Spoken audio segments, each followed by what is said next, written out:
Hello, everybody. My name is Lucas. In November 2020, my brother Mateo contracted COVID-19 like so many of us did. But unlike most of us, he hasn't yet recovered.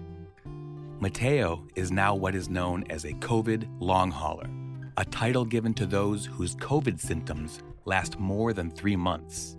So, yeah. In all this time, he's been documenting his ups, downs, victories, and setbacks through journals, medical records, and love letters to you, the listener. And if he's come to one conclusion, it is that COVID is stupid.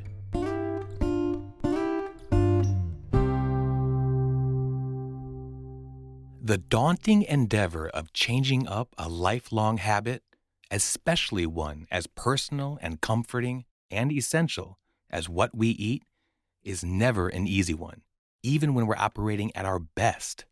But for the COVID long haulers, it wasn't an option.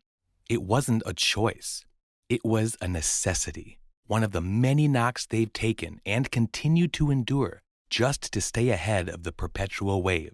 For many, pleasures like an indulgent meal, a rich treat, or a drink at the end of the day are on hold as they continue to piece together their ever-elusive roadmap to recovery.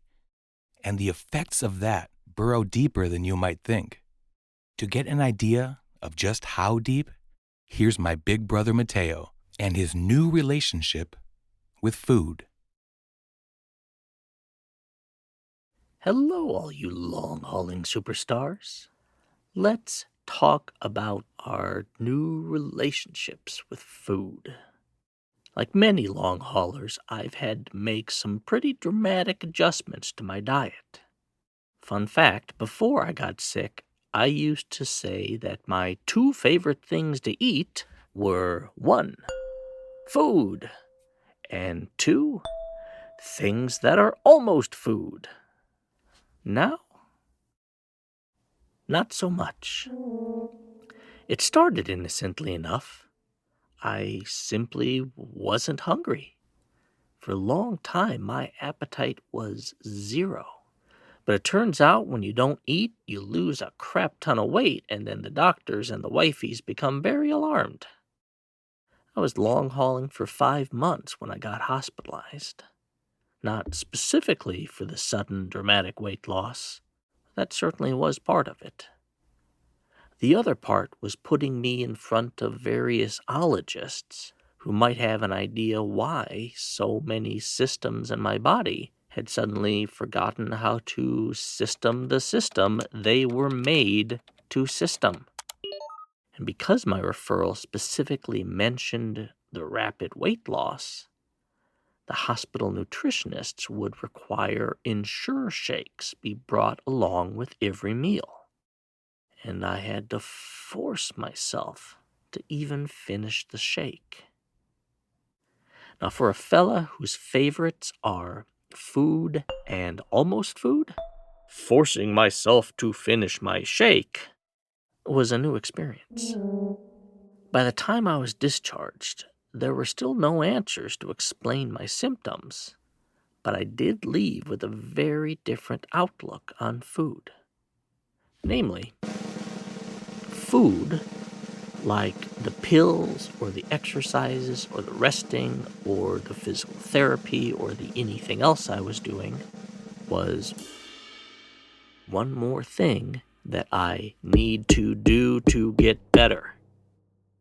I started keeping a jar of almond butter next to my bed, so when insomnia and I are up in the middle of the night, I can nom a few bites and get some extra calories.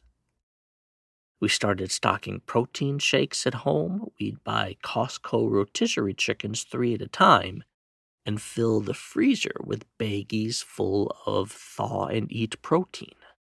It was the beginning of summer 21 when I started a new treatment that involved super heavy-duty antivirals that made me super heavy-duty nauseous.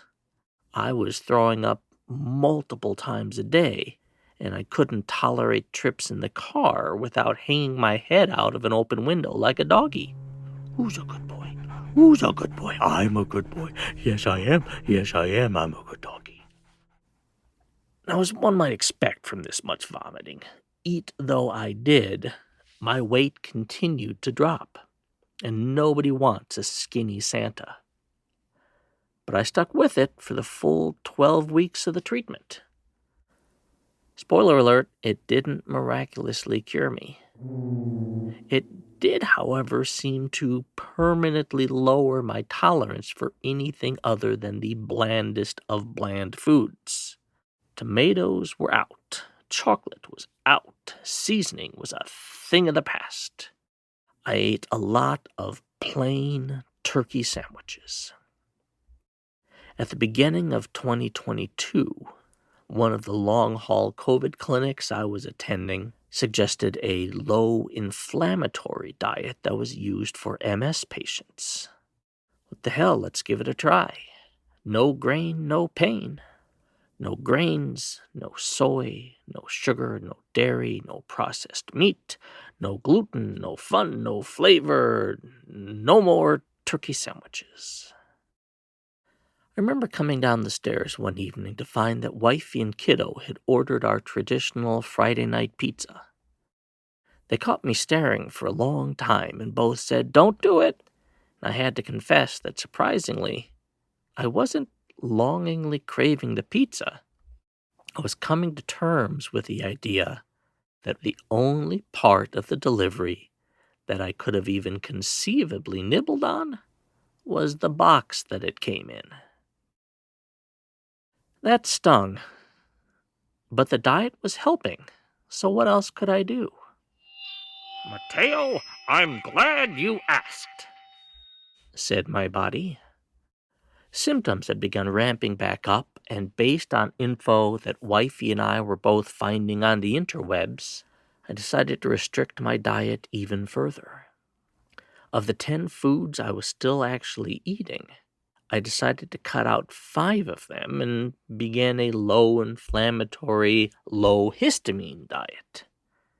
And son of a bitch, the new diet restrictions helped. Symptoms backed off, less nausea, fewer GI issues, less muscle pain, less spontaneous human combustion.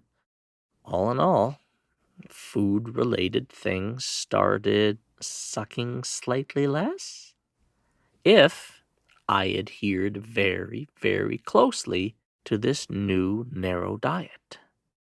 But like all good drama queens, eventually my gastrointestinal distress craved the spotlight again. So I did something which I'd been putting off, avoiding, hiding from, and flat out rejecting for quite some time by that point. I stopped drinking coffee. Hey, COVID, if you're listening, fuck you, you fucking fuck. Now you've taken that from me as well. That was summer of 2022. So far, so good. Well, so far, so good, so long as I don't eat spiced or seasoned food.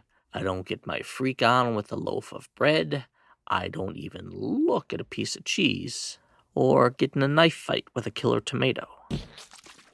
So far, so good, so long as. To all you amazing, long-hauling warriors, it's okay to not be excited about your new relationship with food. It's okay to stare longingly at the pizza your family is eating without you. It's okay to say mean and horrible things to the unseasoned chicken breast and sweet potato you're eating for the 800th meal in a row. It's even okay to keep a stomach-safe snack at your bedside. Because much like naps and pills and the appointments and scans and stretches and the canes and wheelchairs, food is now one more thing that we have to do today to get better tomorrow. But if you happen to run into things that are almost food, tell them I miss them.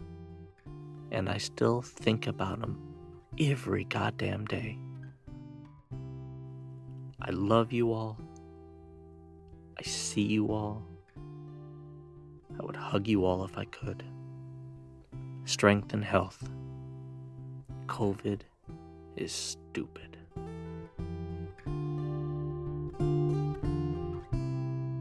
You know, after listening to this a number of times, I get the sense that this whole food thing is one of those knocks that the long haulers have taken that might be frustratingly complicated to convey to their friends or family.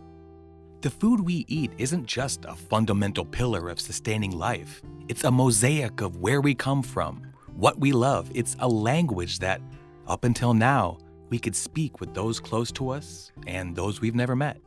So, here's to the day that my brother and all of you long haulers get to once again resume your relationship with food, or almost food, the way you like it. What's been one of those unexpected changes that you've made through long haul COVID? Let us know at covidisstupid2020@gmail.com. And that's stupid with 2 O's, not a U. Or download our episode and share it with that person who keeps trying to put that drink in your hand, or that cake. Let Mateo do the talking for you. He's got a way with imagery, that's for sure. Check out any of our COVID is Stupid content on YouTube, Instagram, or Facebook. Maybe there's another episode that someone you know needs to hear. And to all the COVID long haulers, we're rooting for you. We're pulling for you. We're here for you. 'Cause almond butter is okay, but COVID is stupid.